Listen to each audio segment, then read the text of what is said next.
feed. It loves my past. It's always taunting, but somehow out of grasp.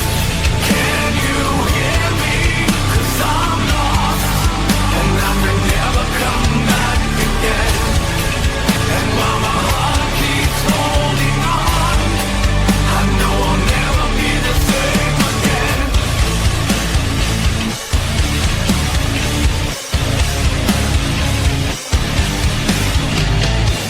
It talks to me, it holds my hand, it showers me with things I can't understand. It has no reason, it knows no time, it's constantly watching, so it's not left behind. Can you hear me? 'Cause I'm lost, and I may never come back again. And while my heart keeps holding on, I know I'll never be the same again.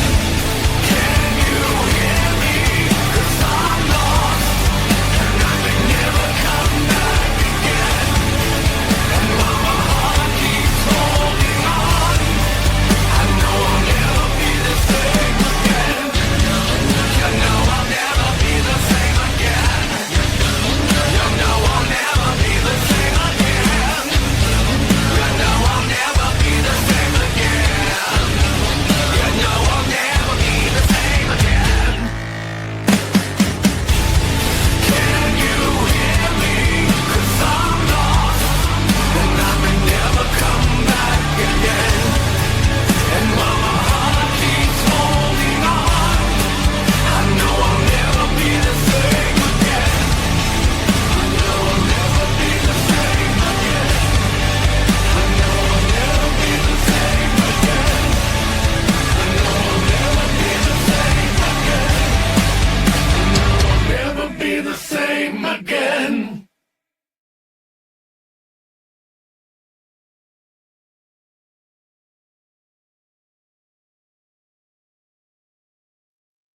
What's up, everyone? DJ Anubis here with you on the Meltdown Radio podcast with another episode of Global Unscripted, where basically I go and talk about internet drama, politics, social issues, or whatever, and all the above.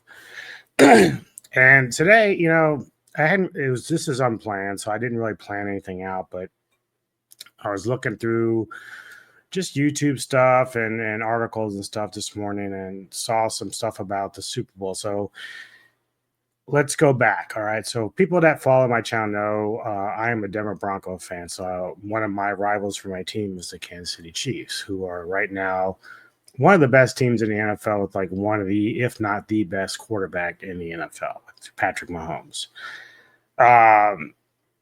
So obviously the Chiefs made it back to the Super Bowl this year. They had a chance to go for 3 in a row. They're replaying the Philadelphia Eagles, who they played about two or 3 years ago, and they beat them in that game. So this is like a rematch, basically. So obviously, for those that have paid attention to sports, Eagles dominated, destroyed the Chiefs through most of the game. Chiefs got a couple late scores to make it reasonable on their end. But the game itself, and between the halftime show and the Taylor Swift stuff, so people who don't know, Taylor Swift, the pop star, is dating the tight end for the Kansas City Chiefs, Travis Kelce. They've been dating for a couple of years now. And, naturally, as if you're disliking the Chiefs as a team because of a rivalry or just, you're sick of hearing about them because they're so good, you're going to throw some shade to other people on there. And in this case, Taylor Swift, who is very much left-leaning. If you're a conservative, you don't really like her because you don't like her politics. You might actually enjoy her music, but just don't care for her politics. That's also possible. So not only is she dating one of the most, dating a guy on one of the most dominant teams in the NFL, but she has politics that don't mesh with right now, which we would say is probably majority of America in terms of how they voted. It was unanimous in terms of how Trump got voted back in over Kamala Harris. Whatever you feel about either side in terms of like good, bad, or whatever, the reality is if you have a certain type of politics, people will probably dislike you because of that.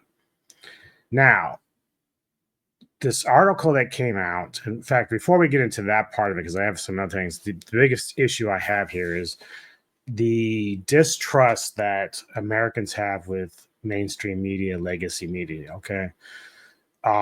Some of this goes back to when Trump won the presidency the first time with his fake news motto that he was going around with. And we find that CNN, they've had some slip ups where they had some people spitting out shit that wasn't based on any facts. They didn't research anything. They ended up getting fired. Here's the thing. This does not mean that mainstream media lies about everything or that everything they put out is fake news. However, when you are there to represent the people, the media has always been there to supposedly keep checks and balances to government and the people. And so, they're supposed to sort of represent us, the people, as a whole. And that means giving us the truth and not lying and not becoming biased, not becoming no agendas, no narratives, representing us. Now, this got lost a long time ago. We're talking early 90s when we saw a shift in mainstream media. A lot of people don't really know that. This isn't relatively new. The media has started this shift to one side or the other. So you have Fox News as conservative, you have MSNBC and CNN as left, and so on. And so they're going to lean certain ways. And so to me, that to me is corruption. That means that you've lost the plot. You've now decided that you no longer care about America as a whole. You only care about this side versus this side. And that's bullshit. I'm sorry, it is. And it's bullshit for Fox too. Like, they need to stop doing that shit too. But we are where we are right now. So this will get to my point a little bit later about social media and YouTubers and so on. But this first video I have from Sir Michael Singleton is going to talk a little bit about why Americans are losing faith in mainstream media. I haven't watched it yet, so we're going to watch it together and kind of talk about it a little bit. And let's check out and see what he's got to say. Hey guys, welcome to the Sir Michael Singleton Show. I'm your host, Sir Michael Singleton, and today we're talking about something that affects every single American, and I'm almost certain it's something that you guys have thought a whole lot about. That's trust in the media, or rather the lack of it. And how did the press really go from being like this watchdog of power to the mouthpiece of political agendas? Like, they were supposed to be watching powerful people and putting a spotlight on powerful people in corruption, and now they have seemed to become. And that's a good point, because if you think back to Richard Nixon and Watergate, that was one thing that the media did a good job of, is exposing the corruption that was there and the shady shit that Nixon and company were doing. Now, the media could care less depending on who it is. So in this case, we've seen a lot of, we got to bury Trump under all these different things, whether they're true or not. We don't care because we just don't like him. Meanwhile, Biden, his son, everyone else gets kind of like a free pass from the press, not worrying about, whether or not he should be in jail or not. So even though we've seen some of the media come clean and say, you know what, that shouldn't have happened. Biden shouldn't have been pardoned by his dad on that. But for the most part, they've always been trying to protect the left, because unfortunately, most of the mainstream media is left leaning. Outside of Fox, which is mainstream, most of them are left leaning. So there's kind of like this power imbalance in terms of what kind of news sources being fed out to you. Either way, both are bad for Americans in general, because it's only giving you what they want you to believe. A part of the power and a part of the corruption itself, with a certain political agenda that leans to the left. How did they get Trump so wrong, the election so wrong, and why did they refuse to even admit it? I mean, man, talk about arrogance. Well, we're going to break it all down. No spin, no censorship, just the facts. So let's get right into it. The press at its best is a safeguard of liberty. At its worst, it's an instrument of manipulation. The Fourth Estate was once revered as the guardian of truth, a noble endeavor dedicated to the rigorous pursuit of facts and the exposure of power's excesses. And that's a good thing. And yet in our present time, we see that the very institution designed to inform and enlighten has devolved into something altogether different. The days of Walter Cronkite are over. The media has become a mechanism of control, a force of ideological distortion, a peddler of narrative rather than a. Yeah, that's one thing that I've always been really bothered by is that in my daily life with people that I know from all colors, all races, uh, all sexual identities. Excuse me. Sorry about that. But my wife and I, we know a lot of people that are gay. I've met trans people that are very cool. I've met, we have black friends, people of color that we've known, very good people. Some of them are even conservative in some aspects. The reality is, most of the people that I engage with, of all different sorts of life, they don't really sit in one extreme right or extreme left box. They're not part of that. They're all like me. They're kind of in the melting pot of middle people. We're libertarians between my wife and I. So we try to look at everything kind of objectively. And sometimes even with this last election, people will say, well, Anubis, why do you feel more comfortable with Trump in office than Kamala? And the best I can give is like, well, because Trump has policies and stuff that I agree with more than what Kamala does. And then they say to me, well, what about the trans community and all that? I'm like, well, yeah, it's unfortunate, sure. However, there are some things about the trans community that I think need to be addressed. One is I don't think they should be giving kids hormone changes and sex changes like very young. Like I think kind of like what Blair White says, who's actually trans, is that 18 seems to be like the magic number for a lot of things when we talk about maturity and growth. And so to me, I don't have a problem with people changing their sex, but I think that that's a decision that should definitely be made at age 18 rather than, 10 and 12 and 14. Like, even with your parents' consent, I think that's a bad road to go down, because if they make these changes and then by the time they hit, 19 or 20, and they say, I really don't feel like this anymore, all of a sudden now you can't go back. So I think that there's some issues with the trans thing that's going on that need to be really addressed. And I think that Trump is actually trying to address that in a logical way, but people will look at it mainly as just, he's hateful. He doesn't like them. Now, there are Christians that don't agree with gayness or, trans stuff. And that's part of the religion. But now we can argue, whether or not we should allow that. But the reality is, if you're going to allow one thing, you have to allow people the freedom of religion as well. So you don't have to like it. But the reality is, everybody's entitled in this free country to have that freedom. And part of what comes of that is when we go to vote, and I didn't even vote this time around. I didn't know how it was going to turn out. So I was kind of surprised that Trump ran away with it like he did. But the reality is, that's what makes America great, is that people have the right to change their mind. They have the right to vote their conscience. And so those that may have voted all for Obama for 2 terms may have now just said, you know what? We don't have faith in Kamala. We don't have faith in the Democratic Party. Don't have faith in American media. So we're going to go back with Trump to try to fix some of these things that we feel like are more important than, say, the identity politics that we get a lot of on the left. So that's what's really bothering a lot of Americans right now, is the identity politics. And part of that is the media that tries to use that as a weapon to keep us divided.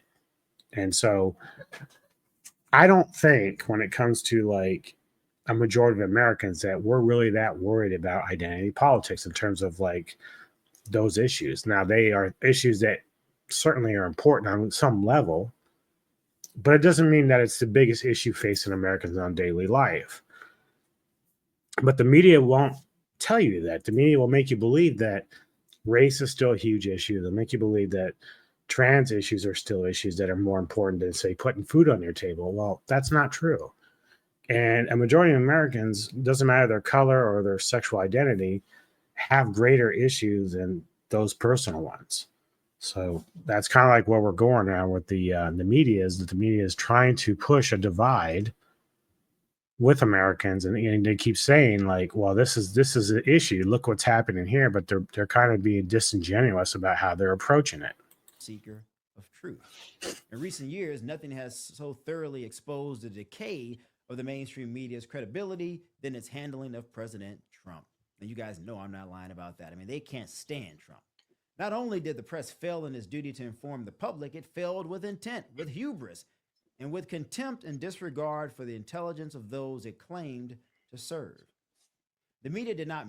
Now it is clear from what I tell, like I don't know anything about this guy, but he's more than likely conservative, but that's fine. It's not like a big issue here because the reality is you're still addressing the fact that the media has issues and the left is like holding they have a bigger piece of the pie in the media sphere. So when people get mad and say, well, they're not talking about Fox too much. Well, Fox has its own problems too, but the reality is that the left has a bigger hold on that pie in the media sphere. So like they're going to be the ones that we're going to target the most because they have more control. Merely get it wrong. It got it wrong spectacularly, willfully, and without shame. They didn't care that they got it wrong because they said that you just weren't smart enough. It was never simply a matter of bias. Yeah, see, and that's the thing too. It's not just them. It's like, look at The View and look at Sunny Hostin. We've talked about this before. After the election, she immediately says, well, Hispanics that voted for Trump are just sexist and misogynistic. And I'm like, well, these are the same people, though, that voted for Hillary Clinton. So that can't be true. And these are also the same people that voted for Obama. So, like, you have people like Sonny spitting out shit that's not based in any reality. And then the media just keeps taking that and running with it and thinking that that's the truth. It's not. And that's the issue that we have to address as Americans. We have to make sure we're holding the mainstream media accountable for the lies that they push. This is the bullshit. And so I'm very glad that Americans in general are just not buying into the bullshit anymore. They're just not falling for it. But we have to be careful because we can't keep allowing them to do this. We have to start weeding them out. And so when you have the press secretary for the president coming out and saying, well, we're going to start excluding certain people from here because they can't be trusted. And even now, the press secretary, from what I saw, like another video earlier, some of that media is still trying to like spit out lies, and she has to sit there and correct them on it. Like that's what's happening. And it's just so ridiculous. Press's failure was epistemological, a failure to grasp reality as it was, rather than as they wished it to be. To them, Trump was an aberration, an unthinkable disruption to the progressive march of history.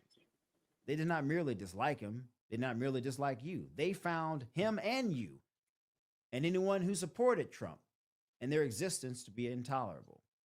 And so they constructed a reality in which he could not win, in which he did not have the support that he actually had, whether it was among younger voters or Hispanics or a certain sector of black men. To them, it could not occur, and Trump could not be allowed to return. That's why they crowned Kamala Harris as the next president. Yeah, and what's funny is that some of the Democrats that I've talked to online were actually pissed that the Democratic Party automatically threw Kamala in there. Like, I think there was supposed to be another way to allow the people to choose who they wanted to run in place of Biden once he stepped down, but they weren't given that choice. They were given Kamala, and that was it. Like, it was like, oh, you're going to have her and you're going to like it. And some of them didn't. They said, you know what? Fuck you. We're not doing this. You fucking us over by forcing this chick on us. We don't want her. Then on top of that, going back to like the issues that some women are saying about, well, I don't understand like why women voted for Trump because it's working against women getting the choice of their body. But the thing is that sure, abortion is an important issue. I'm actually pro-choice. I do believe in that. But I also understand that there are a portion of women in America that aren't worried about abortion because their belief systems believe that if they get pregnant, they're meant to have that kid. And we're not talking like rape or incest or anything crazy, just normal marriages and stuff like that. That's how they believe. They're very traditional women in that sense. So naturally, when it comes to the issues of abortion, they're not going to be siding with regular women on that, other women on that, because that's not an issue they're going to be facing themselves. Their issues are, I want to be able to put food on the table. I want my man to have a good job. I want to be able to be a homemaker and take care of the kids. That's how they approach it. So even if that thing doesn't face what the leftist women face, like they want to be promiscuous, they want to fuck whoever they want, they want to get it, many abortions as they want. I'm not saying that's what their goal is, but that's pretty much how they look at it. They want an unlimited check to the fact that they don't use contraceptive, or they're messy, or they fuck up and they don't do the due diligence of being careful, et cetera, et cetera. And it's just, that's part of the problem. So the women that voted for Trump, they said to themselves, well, your abortion issue isn't a big one to me because I don't believe in that. So naturally, they're not going to vote against that, because if they don't believe in it, then they're not going to do that. And vice versa. Leftist women who don't want to be traditional wives or don't want to be homemakers, they're going to be like, I just want to be able to have that freedom. And that's understandable, but that's not to say that's the biggest issue that Americans in general are facing. So again, it's all about what the priorities are for each president that you're trying to, or each candidate you're trying to elect into office. So if Kamala represents a majority of what you want, that's who you would vote for. Same with Biden or Obama or anyone else. But on the flip side, if Trump represents most of your ideals, then that's what you're going to do. Now, the issue with media is that they can't be honest that people just want to vote for the person that gives them the best way of life. Like, the media will tell you that anybody that voted for Trump is just racist, sexist, bigots, whatever. That's not based in any reality. In fact, there's no data to actually support that. That's just the media using their feelings because they don't like the guy to say that this is why people are voting. It's not, and it's not true at all. Like, you could go around and talk to anybody that voted for Trump, and they're going to tell you, no, the guy has ideas about America first, which I don't have a problem with that. I'm one of those people that, even though I didn't vote for anybody, I didn't vote for Trump the first time either. So, but I can see why he'd want to put America first. We've been spending so much money outside of our country that the issues we have at home, we haven't been taken care of. We have people here homeless, man. We need to work on getting people back on their feet here. Then we talk about the immigrants and the illegals. And it's like, immigrants themselves are not bad, but you have to go through a process. And so when we talk about like some of the Hispanics that voted for Trump, well, they did so because they did it the right way. They see that when you have illegal people coming into the country and they're given benefits that they had to work so hard to get here in America themselves, they don't want to just say, oh, well, I didn't get a free pass. Why am I going to let Joe Blow over here from Mexico get a free pass? They don't want that either. That's why they voted for Trump. They want the respect of making their living here in America the count. They don't want handouts. I mean, they probably would have taken it back in the day. But the reality is, the ones that had to actually work to build a life in America don't want to see other people just given a free pass and given everything that they had to work so hard to get. Nobody wants that, especially when it falls on them as, Hispanics, as taxpayers having to pay for that shit. That's the last thing they want, just like any other American. Well, that was a disaster, and Trump ultimately did return. And what is more telling than their eras is their lack of introspection. Having been humiliated in 2016, they learned nothing. The press didn't pause to reflect. They didn't reconsider their methods, their assumptions. Why didn't they? Why didn't they? Why were they so detached from the electorate? They didn't care. No, they didn't care at all. Again, they didn't reconsider their methods, their assumptions, their detachment from reality. No. And the scary thing is that right now, the left media, the mainstream media, is doing the same thing. They're doubling down. So think about this: if you're a Democrat or someone on the left, right? You just lost an election and it was not even close. Now you have the media, which is supposed to look out for your best interests. They're supposed to look out for your best interests on the left. And what they're doing is they're doubling down on identity politics The very thing that screwed him in the first place, screwed you in the first place. So think about this. If you're not happy with Trump, you have to deal with him for 4 years, right? Then he's done.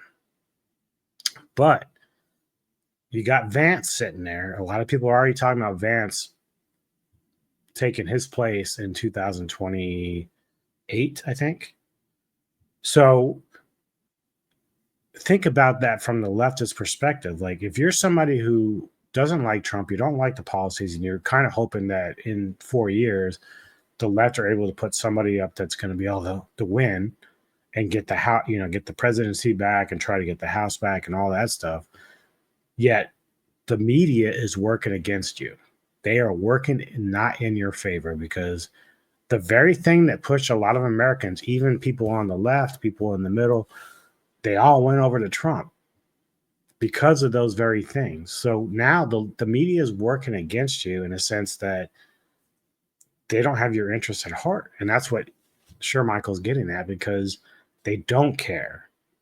This is all agendas and it's narratives driven to destroy Americans and destroy the fabric of our being here. Because again, most of the people I see and talk to, we all get along just fine. There are no issues.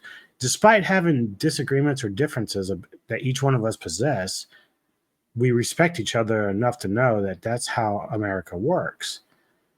But the left would rather just create this hateful divide. And sometimes some of the right does. I'm not trying to exclude Fox or anyone else. Sometimes they do the same shit. That's why I don't really like either network. I don't like Fox. I don't like CNN or MSNBC because, again, I'm going to get to it a little bit later. I find that most people that are on social media like YouTube, X or whatever, tend to be a little bit more reasonable. Now, X can be a little bit of a mishmash of crap because, you got some dumbasses in there too. But YouTubers that I follow, they give their opinions, but they base everything upon research and logical fact. Like, there's just, it's stuff that I agree with and no doubt about it. Now, granted, you can sit there and say, well, Nubis, you just like them because you agree with them. Well, the reality is I agree with them because the evidence they provide when they do their discussions is something that's based in fact. And I'm going to get to that a little bit more here in a bit, but we're going to finish this video. It's only got about a couple more minutes. They told you constantly you were wrong, and they doubled down on their positions. They insisted that they had been right all along, and the reality itself of Donald Trump possibly winning again could not occur. And yet it did. And now that he's back, every single thing we've seen, all the press, print, digital, on cable news, has all been negative. The press's hostility towards Trump and Republicans was not merely political, it is existential. Trump, you see, is a rebuke of their authority. He's a disruption of the carefully crafted illusions that the media would have you believe. But truth is not simply about what is said. It's also about what is being suppressed. Consider how the Hunter Biden story was suppressed, how that was even handled by the media.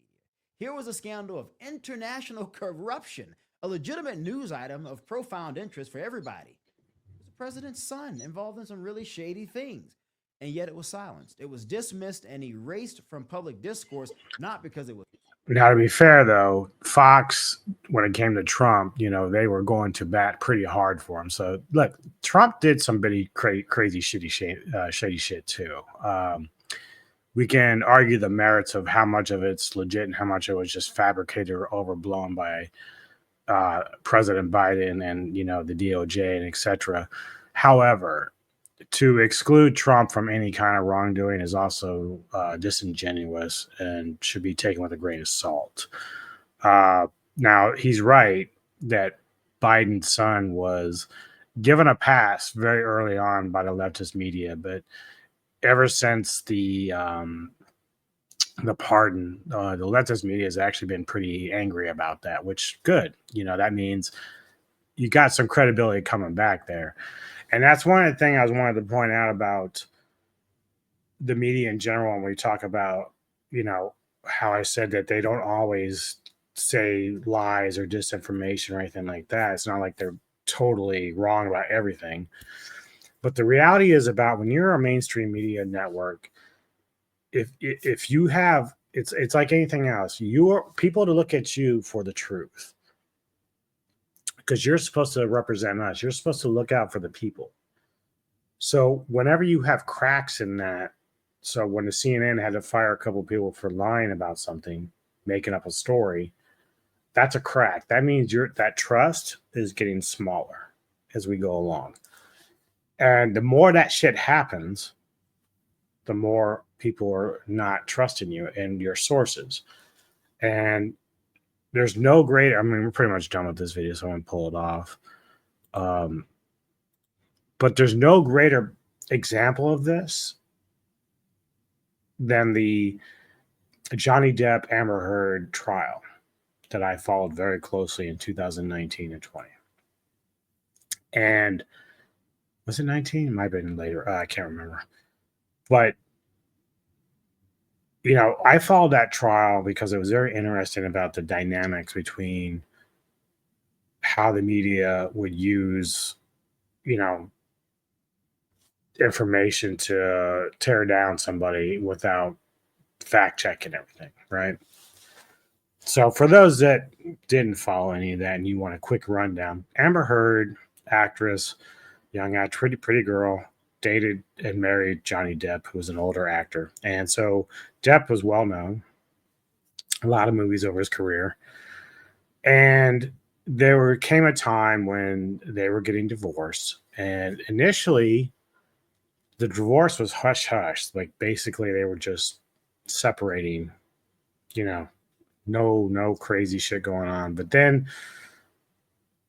Amber Heard, this is right in the height of the Me Too movement that started in 2016 when Trump got elected, and then Harvey Weinstein was being arrested for all his shady bullshit that he was doing in the Hollywood industry.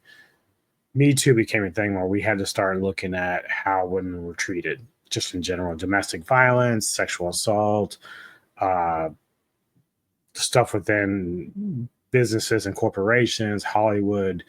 Just in general, we had to reevaluate how we handled these situations and took women more seriously whenever they were being mistreated, right? And that's all fine. I'm 100% behind that. But the issue with stuff like that, whenever you have a movement, you have to be careful about not going over the edge. So you have to keep it sane and you have to keep it on point. Same thing with Black Lives Matter. You had a good point. It's a good cause, but then you start to overreach and you start doing things that aren't really in the same hemisphere of what we started out at. So if a guy put his hand on a girl's knee and he's trying to get her attention to talk, a woman could sit there and say, well, that's sexual assault, but the reality is it's really not. And so that's the thing that we start seeing the overreach.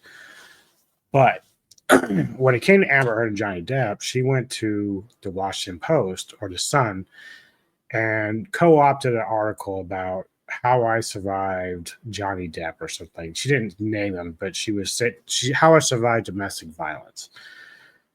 And the thing is, the minute it came out, everyone knew that it had to be about Johnny because she had just gotten out of a marriage with him. So what ends up happening is the Sun in the UK writes in their article that Johnny Depp is a woman beater, a wife beater. This pisses Johnny off. He's like, hold up.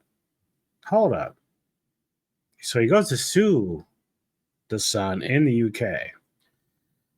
Keep in mind, he's targeting the Sun for what they said, not so much what Amber said. He wasn't coming after Amber at that time.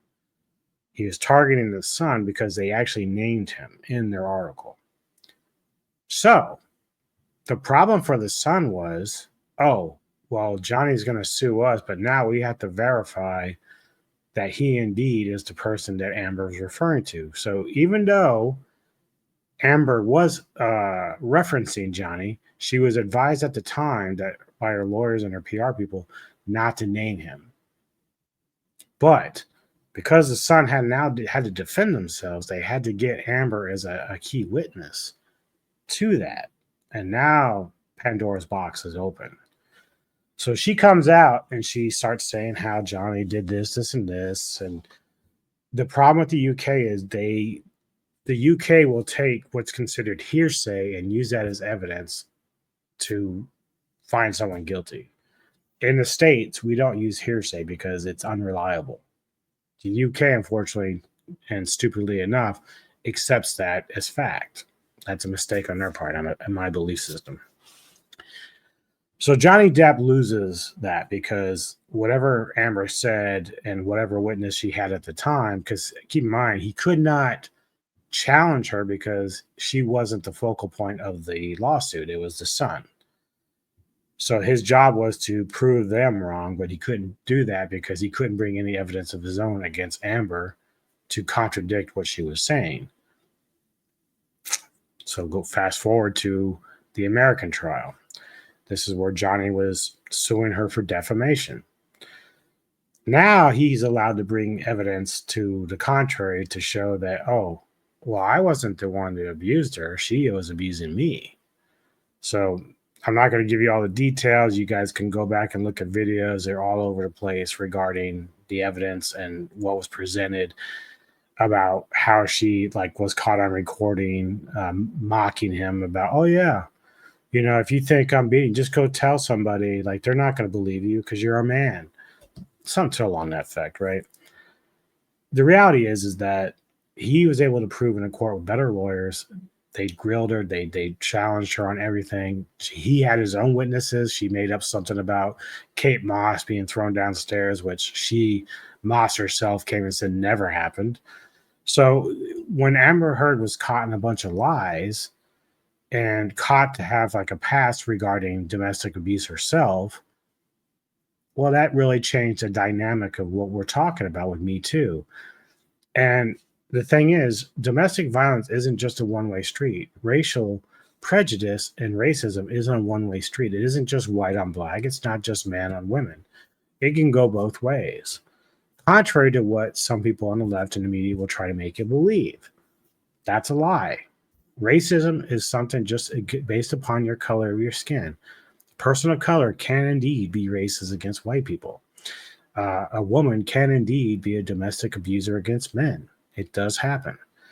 So, in the result, Johnny Depp wins his lawsuit big time. They even consider her what she did as malice, which is, I didn't think they'd get that one, but they did. So, at the time when he won, we had a couple of journalists from the Washington Post and some other news sources, Taylor Lorenz, and as well as Kat Timbarge, would come out and claim that, oh, well, it's the public's fault that Johnny Depp won. And it's no, we didn't have no control over that. We just watched what was happening. We saw the evidence.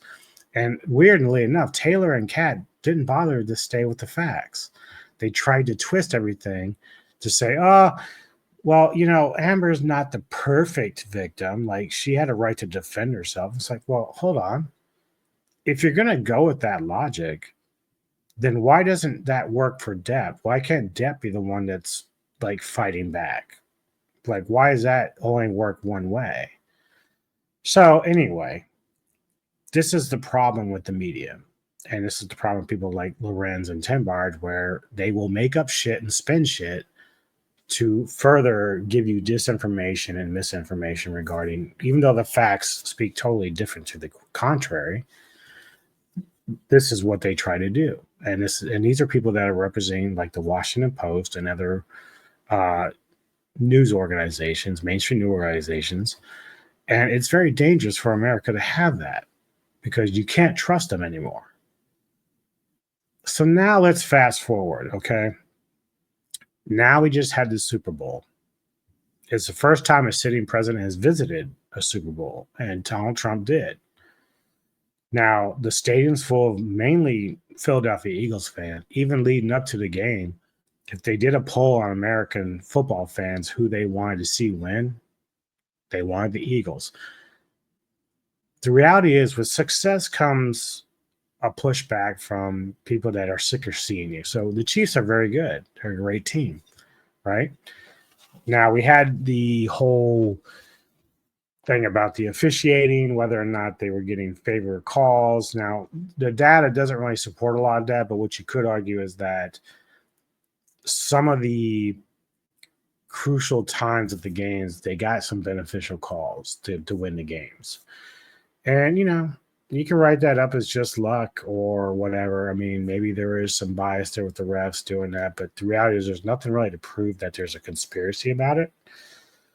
And it doesn't really play into the Super Bowl itself. The one thing I kept telling people was, well, if for whatever reason the officials seem to kind of favor the Chiefs in crucial moments if the game's close, well, if you're a good team, you just go out and make sure that never happens, that they don't have the chance to decide the game for you. And the Eagles went out and they just stomped a mud hole in fucking the Chiefs. They were up like 40-6 at one point. They were just destroying them. So the reality is the Eagles went out and did their job. They made sure that the officials became non-relevant to the entire game, really, outside of early parts of the game. And so they took care of business on the field. So from a Broncos standpoint, from many NFL fans, we enjoyed that. We enjoyed watching the Chiefs not get that three-peat. We enjoyed the Chiefs getting their ass kicked. That was fun for us. Now, here's the side thing. During the Super Bowl, Taylor Swift has always been attending games, watching games for her boyfriend, Travis Kelce, who plays for the Chiefs. And when the cameras moved to Taylor Swift, who's a very popular star, everyone knows who she is, well, the stadium gave her a lot of boos. Now, that could be for many reasons. And the problem that we have is that there's an article that was written where they were saying that it's written by this chick, McNeil, I think, from Glamour magazine. And so the whole idea was, well, the reason why Taylor got booed is because a bunch of sexist people, and the reason is because Trump was there and that, everyone was cheering Trump. Now, here's the thing. If you are Donald Trump and you just won unanimously in America when it came to the election, well, of course, most people were going to cheer you on because that's who they voted for. But at the same time, if you're booing Taylor Swift, well, that doesn't mean that, like, everyone is sexist against her. People may not like her because they don't like her music, but they may not like her because she's happened to dating the Kansas City Chief, who, again, Chiefs are one of the best teams in the league. When you're fucking good, everyone starts to resent you. I remember in the 80s hating the fucking 49ers because they were very successful with Joe Montana. They're the team that everyone wanted to hate. In the 90s, early 90s, the Dallas Cowboys, same thing. They were very successful. Everybody hated them.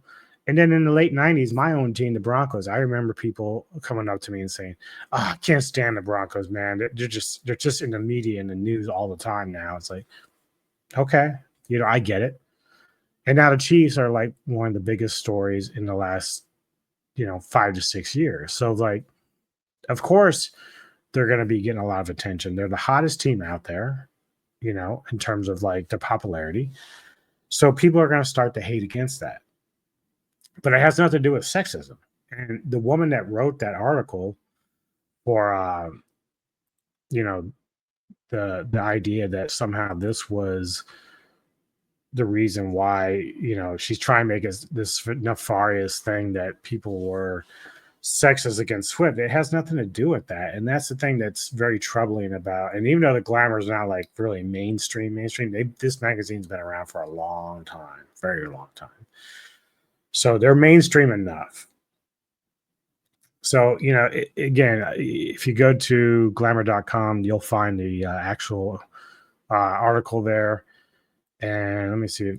The other thing I thought was kind of funny, too, was she says, well, it's sexist because they were booing Taylor Swift. However, we saw a video of Anne Hathaway, who happens to be an Eagles fan, and the cameras went on her, and nobody was booing. So, like, if there's like this massive sexist movement, they would be booing every chick that appeared on screen. Like this is the thing that always gets me about people that think that, oh, yeah, it's sexist here or it's racist here. No, you don't understand how it works. If someone's racist, they don't like anybody that's of color. It doesn't matter who it is. If they're sexist against women, they're not going to like women in general. It's not like they're just going to pick and choose which woman they like. It's fucking dumb. It's a dumb argument and it's lazy and it's not based on any fact.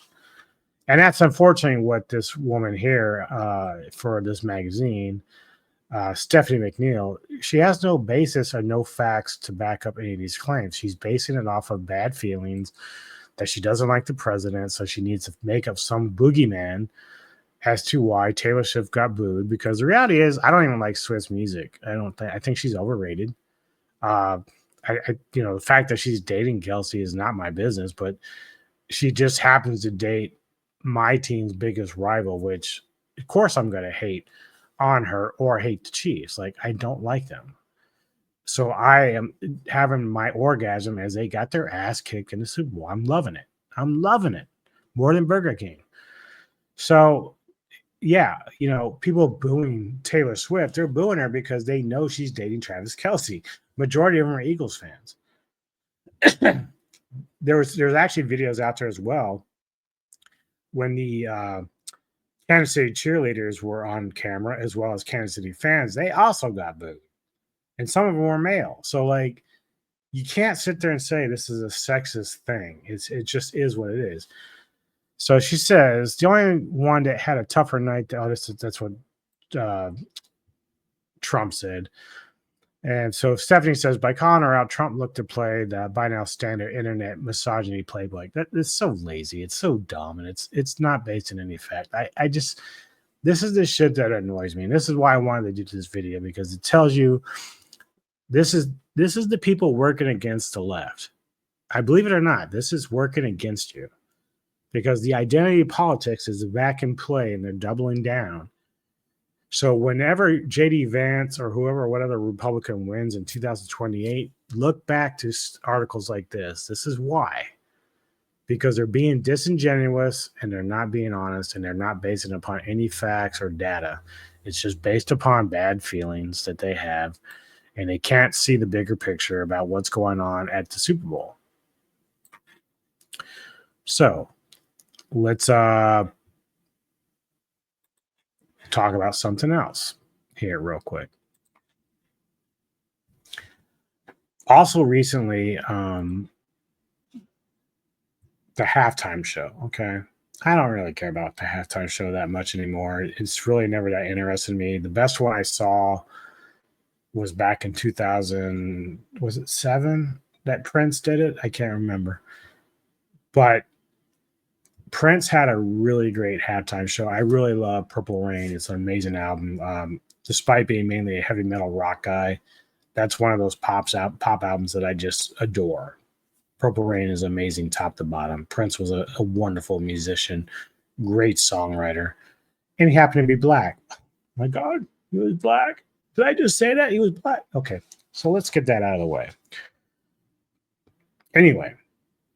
So there's a streamer girl, influencer named Pokimane. Now, you probably heard me talk about her in the past on some of the gaming stuff because, she talks out her ass sometimes. And she made a little video. There was a complaint that people had about Lamar, that they said that, his message in his halftime show was, ridiculous, or that he didn't deserve to be there. And the reality is, I don't care whether or not he deserves to be there or not. Like, it didn't really faze me that he was there. I didn't watch it. I didn't even watch the halftime show, so it didn't make it. I just tuned out. Like, that's why I never got why people will force themselves to watch something they know they're not going to like anyway. Why bother? But it could be because they do like his music, and maybe they just thought that particular moment or song choice was bad. I know some people said that he should have sang some other tunes, but he chose not to do that. Either way, Pokimane came out and said, well, it's just all these white bros that hate Kendrick Lamar, and it has nothing to do with it. It just, again, based on no data, no reality, just what she feels is the cause. She's just talking out her ass. And so I'm going to show a little clip of XQC kind of talking about what she's saying and let you see some of it. Now, warning, XQC, sometimes it's hard to understand him. He talks very fast. Sometimes I'm like, I'm sorry, would you say mumbles? I don't know what that said. He's a cool guy, pretty famous, but it is hard to understand him sometimes. So just be forewarned about this. Musical capabilities think that Kendrick Lamar didn't deserve the halftime show. What? What do you mean? Like, sure, we could sit here all day and be like, oh, I actually think this artist deserved it. Yeah, you could actually. I mean, you could just say, well, I'd much rather seen Beyonce or Metallica or, Muse or somebody. You know what I mean? You can have that opinion. It's like, it's funny that Pokey would think that personal taste wouldn't be part of this. Like, entertainment is subjective. So I can like Prince, but not really like Kendrick Lamar's music. Like those two things can be true. It doesn't have to be like, oh, because I'm white that I don't like this guy for whatever reason. If I like Prince or I like Beyonce or I like NWA, I can dislike Kendrick or some other music that's hip hop and rap that I don't care for. Like, that's possible. Like, it doesn't have to be one or the other. Stop judging it. Guys. We listen first, and then we judge. What? Only white people hated it. I didn't want to say it.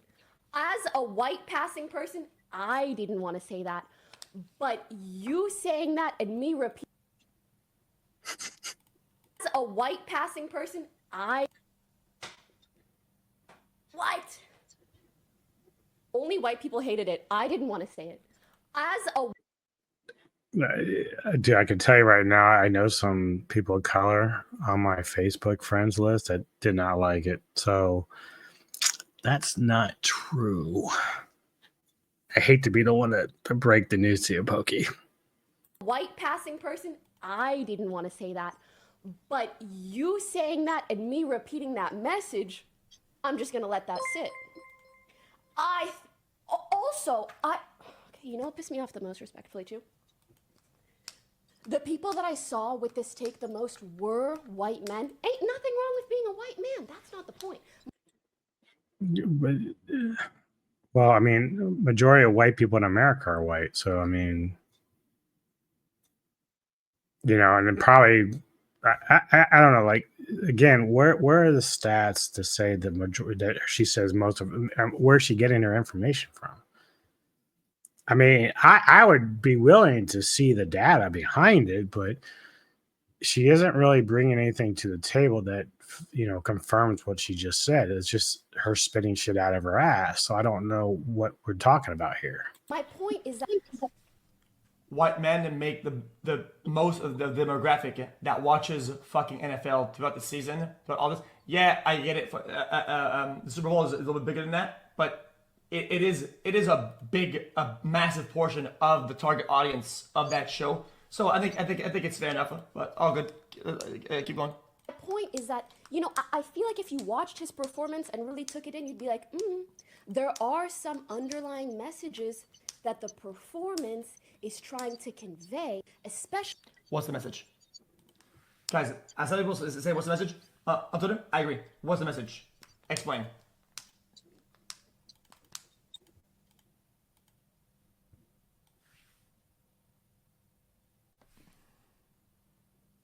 Okay.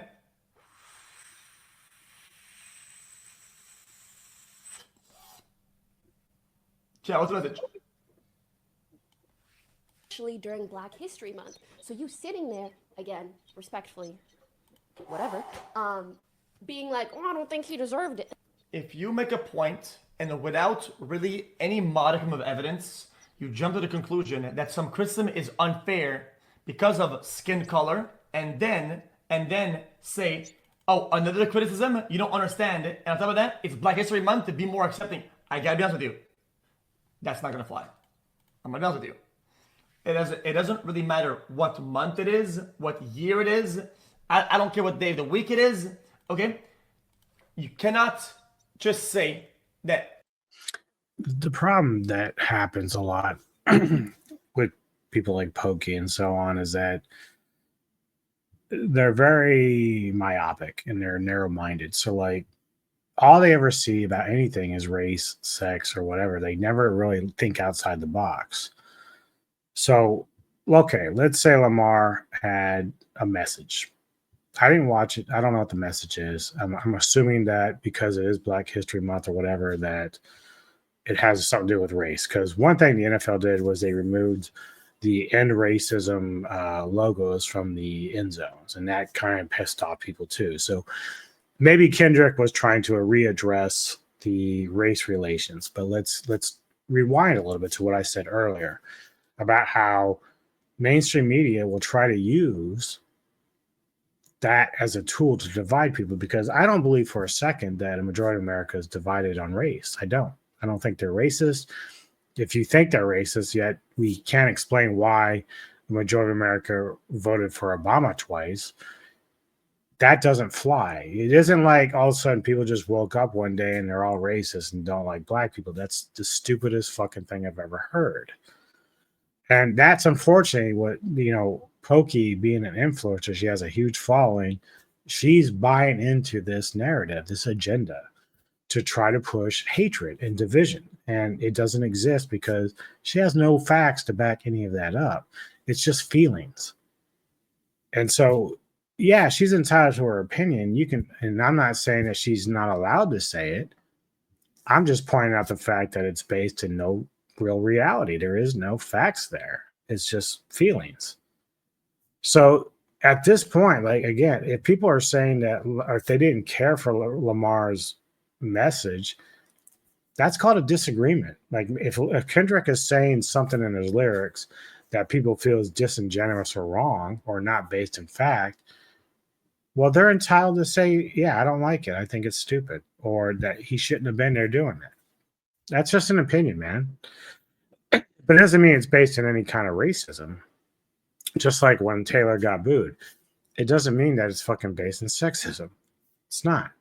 It's just people in feelings who can't handle the fact that these people that are celebrities are polarizing. They can be. Trump is a politician. He's polarizing. If somebody says they don't like Trump and let's say they don't like his policy, well, that's a fair argument. Like, you're entitled to that. It doesn't mean that you're sexist against Trump or anything else. You're just giving an opinion because you don't agree with his politics. Even if you think he is racist or sexist, it's still just an opinion. It doesn't mean it's really based on any fact. But the reality is, this is what's happening with people like Pokey, that kind of just spitting shit, and it's not based in any reality. There's like, where's the facts, the data? I want to see it. Oh, dude, you should understand this more because it's Black History Month. Brother, it's a live performance. Like, bro, like, what are we saying here? It's just like, stop, please stop, please, please, arrête, please arrête. And if you don't know what that means stop in French. Now you know.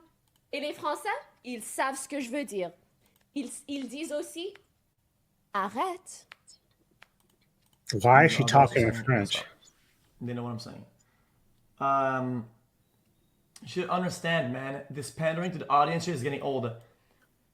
Brother, that is the richest thing that you can say in this current moment. That is so rich coming from you. You watch this video, which what you would consider this to be textbook pandering, and you say that because I have a take that's different. Now I'm on pandering. What a ridiculous analysis of what we just watched. I don't, brother. Again, you can interlace messages and symbolism in music and performances, okay? But if you say, oh, you didn't like it, it's because you didn't understand it. You were not meant to understand it. This isn't some documentary or some puzzle that you're watching. The point of a halftime show isn't to give the world some puzzle to figure out and to guys, let me. Well, he's right and wrong. Okay. He's wrong in the sense that artists for many, many years have been using their platform, whether it's movies, music, whatever, to speak their mind, express themselves,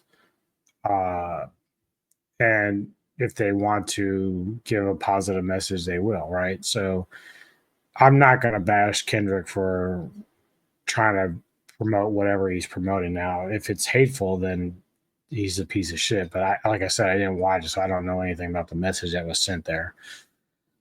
But he is entitled as a free American and an artist to express himself anyway. This is why when I say about those people, and I know people are going to be mad when I say this, when we talk about like National Socialism and the black metal bands that still derive in that mind think, when people say, well, we need to ban Nazi black metal from the genre and the industry, I'm like, no, we don't.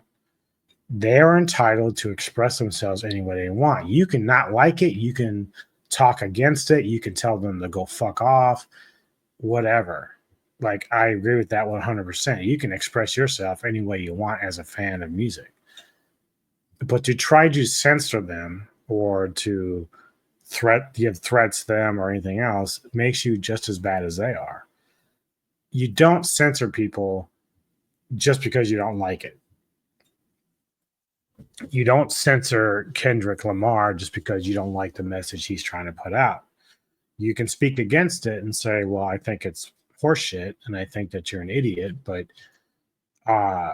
we should never try to censor art of any kind. Just like, you know, the Disney stuff that we see going on with the woke stuff. Like, I'm not telling these companies that they shouldn't make these movies or TV shows or try to give us whatever message, like the Alkalite, you know, they're trying to give messages within these shows. The only thing that I warn against, and it's mainly for them and the people that watch it, is that if you're promoting something that a majority of people don't like or don't care about or would rather see something else, and you don't get the money back that you put into something, well, that's your own fault. And so these companies and these gaming companies that dump a lot of money into these products that aren't resonating with the majority of players, viewers, consumers, whatever, you lose that money. That's on you, man. That's on you. If you want to, you have every right to make your game, your movie or whatever, and push whatever agenda you want. If you lose money, it's your fault. Okay? They're both things can coexist. It's your fault, but you're still allowed to do it. Don't care. That's fine. Kendrick, I would never tell anybody to try to censor him or ban him or anything like that. Like, that's just not how it works. Don't have to agree with the message. You don't have to agree with the artist, but they have the right to do what they want to do with that. And that should never be censored. I don't care what anybody says. If they want to be hateful assholes, let them be hateful assholes. That's just how it is. I can just sit there and tell them, fuck you. All right. Put down my beer and my peanuts. I'm at the bar right now. It's really fucking loud. Everybody's chanting some shit. Go Eagles. Go bumfucks. Oh shit. I'm gonna put down the beer and my peanuts. Put that aside. Let me try to work on this puzzle right now. What does he mean by this? Hold on a minute. Another song came on. Another puzzle. Hold on. What does he mean? Now- It's not really a puzzle, though. Like, sure, Pokey's saying that they don't understand the message. Well, no, they do. It's just that, again, Pokey is living in her own little bubble and hasn't paid attention to what's going on, because identity politics is what's irking people. We don't care, Pokey, that you want to send a message to white America about how you feel about what's going on. You have the right to do so, but nobody cares. And so when you come out and say, well, we don't understand the message, we could say, well, no, you're a fucking idiot, because we do. We just don't care. And whenever we watch entertainment, that's what we want. So when I think of Prince, and Prince was a very outspoken guy about many things. And he would probably agree with a lot of the stuff that's being said today. However, in 2007, the guy did one job. He had one job, and that was to entertain people. And the thing about an artist to me is, can you entertain everybody? You can have your own beliefs, religious beliefs, social beliefs, whatever. But if you approach your art and your entertainment in a way that can resonate with everybody on some level, you're doing it right, because that means you care about the entertainment aspect of what it actually is. If I watch a halftime show, I just want entertainment, dude. I don't want you trying to preach a message that I just don't care about. It's not that I don't care about people of color or trans people or gay people. It's just that I do that on my own time. You know what? If I have friends in my life that are of those creeds, I treat them with respect that they deserve. I don't need to hear it from you. I'm not stupid. I know how the world works. I know how people in my life work. I don't need you trying to preach to me on national television about this shit. You have the right to do it, but I have the right to tell you to just stop being an asshole and just start to learn how to entertain again. That's all I'm saying. If I watch a halftime show, I just want them to play music that I like. If Metallica was ever to play a halftime show, I don't want to hear James Hetfield talking about some stupid shit. Play Master of Puppets. Play, any kind of the new shit you have. Either way, just keep it entertaining. Your music speaks for you anyway. That's all it is. I say, dude, at the end of the show, I wasn't entertained. It's because you didn't understand. Okay, you're dumb as fuck. Shut up. Okay, you're fucking brain dead. Okay, if the whole thing is meant to be some form of double entendre hidden message, of course you're gonna miss the mark. But don't act like it's people's fault for missing the mark. Don't put the blame on the people that are watching why they didn't get it. That is a ridiculous thing to say. Everybody says the message, the symbol. Brother, what is the message? Bro, why don't you just say, you're dumb? Why don't you explain to me what the message is? Please explain it.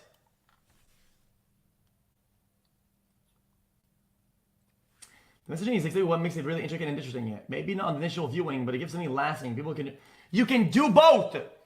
Artists it is their craft and their skill. It is their acquired skill to be able to do both. You really want me to break it down to you? Well. Hi Mr. Cow. Much love from Saganelak Saint Jean. Chat spam tar if you subscribed and you didn't get welcomed to the jungle. No, it's just kind of going nowhere now. Point is, people like Pokey would rather keep pushing division and keep pushing stuff that isn't based in any kind of data or analysis or real thought. It's just based upon feelings. And so she saw that people didn't like Kendrick's halftime show or didn't like him there. And she immediately went to the fucking racist playbook and said, oh, no, it's race. It has nothing to do with not liking the music. It has nothing to do with like people just tired of the messaging. It's just like, we just want to have fun at a Super Bowl, man. We don't care about what you got to say, even though you're entitled to say it. It's just, but people have the right to push back on this shit and say, enough's enough. If someone says, well, Kendrick didn't deserve to be there, well, that's untrue. But the reality is now they can sit there and say to the NFL, look, we didn't like your halftime show. We thought it was fucking stupid as fuck. Can you please just get us somebody that's going to entertain us for fun? That's what we want. We're there for a good time. We're not there for politics or anything else. We're there to watch a fucking game, have fun with some good music, and that's it. It doesn't always have to be some sort of like master plan to undermine, your thoughts on what's going on with politics in the world. Like, we're just tired of it. And again, if you're somebody on the left and you were sad about what happened with the election, well, be even mad and sad now because the mainstream media is not looking out for your interests. And influencers like Pokemon and so on are doing the same fucking thing. They are working against you. They are working against you. They're trying to get you riled up. The problem is they're getting you riled up about the wrong shit. Okay. These people like Pokey and everyone else, they need to be concentrating. If they're so worried about Trump and what's happening, they need to be worried about getting somebody who can compete with Vance or whoever is going to be the next in line, because they have total control, man. If you are not a Republican or not a conservative and you're really worried about the country, be worried about how you're going to compete with that in 4 years. Because if all you're worried about is, oh, they're just sexist and racist, it's not going to work. It's not resonating with people because they don't see it the same way you do. You think everything's about race and sex. It's not. Policy, it's about living, it's about making money, more money.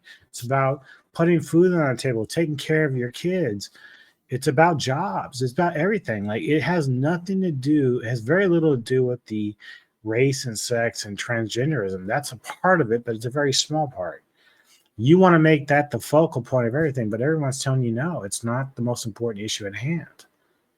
But Pokey and Taylor Rowlands, Kat Tenbarge, that Stephanie McNeil, they all want you to believe that there's this boogeyman out there that's causing all the problem. It's not it. Got to stop with that shit, man. And that's why people when we talk about the Gallup poll, right? So let me pull this up real quick.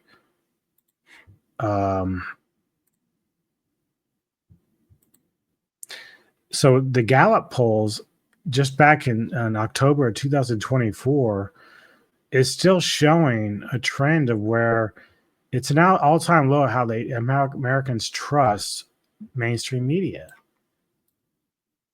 And that tells you something, man. Like, it's not really working the way I want, but it tells you that right now Americans just do not trust mainstream America like they want to. And so if they're busy working on identity politics, well, that's a sign. Pay attention to this, because this is why people are going to YouTubers and see, when it comes to the gaming sphere, and I don't want to drag too much back into the Alyssa Mercante shit, but they want to try to convince you that YouTubers are the devil and that they're doing the disservice, but they're not. The reason why YouTubers are trusted more now is because we don't have a corporation behind us. We don't have corporations telling us we have to say this or this or this. We can simply talk from our hearts and be truthful with the people that follow us. You may not agree with the messages that they're saying. It doesn't matter what side they're on, but the reality is they're at least got the freedom to speak the truth. And they're not obligated to hold any line down like with mainstream media or the government or anything else. They can simply speak from their heart. Now, there's risk with that with YouTubers. Like, we have to worry about sponsors and everything else. But for someone like myself, I'm not even monetized. So when I'm telling you that the mainstream media is a big problem, I'm telling you that's a fact. I don't have anybody telling me I have to whisper in my ear and tell me I have to say this. And I don't have to say, oh, it's just the left's fault or the right's fault. When it comes to mainstream media, it's all of them. And like, the reason why people are going now more with social media and stuff like this, because now they can get their news source somewhere else where it's not being paid for or anything like that. There's still some of these people in there. I've seen some people on X that are paid shills for certain companies or certain sponsors or whatever, because they're afraid to lose their money. But there's other ones that aren't, and a lot of these other ones are the ones that people gravitate to. Like, look at Asmongold. He has his own money. He doesn't have to worry about sponsoring anybody else. Even if you think Asmon is like the dumbest bitch on the planet, the reality is he has the freedom to speak, and he speaks his mind. And a lot of times he's right about shit. He knows stuff about gaming. He knows stuff about the world. And, he even had his own slip up when he was talking about the Hamas shit. And truthfully, to me, he should have never backed down from that, because to me, even though it was a dumb thing to say, it doesn't necessarily mean he was totally wrong. He was just speaking from the heart.